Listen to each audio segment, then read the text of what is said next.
Collegium అనే విడ్డూరమైన పద్ధతిలో తమను తామే జడ్జీలుగా, చీఫ్ జస్టిస్లుగా ఎంపిక చేసుకునే మహానుభావులు మన న్యాయమూర్తులు.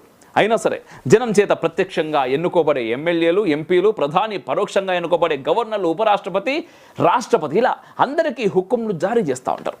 ఇంతకాలం ఇలాగో సాగిపోయింది. ఎట్టకేలకు ఇప్పుడు మాత్రం న్యాయం కోసం న్యాయమూర్తులను కూడా ఎదురు ప్రశ్నించే సమయం ఆసన్నమైంది.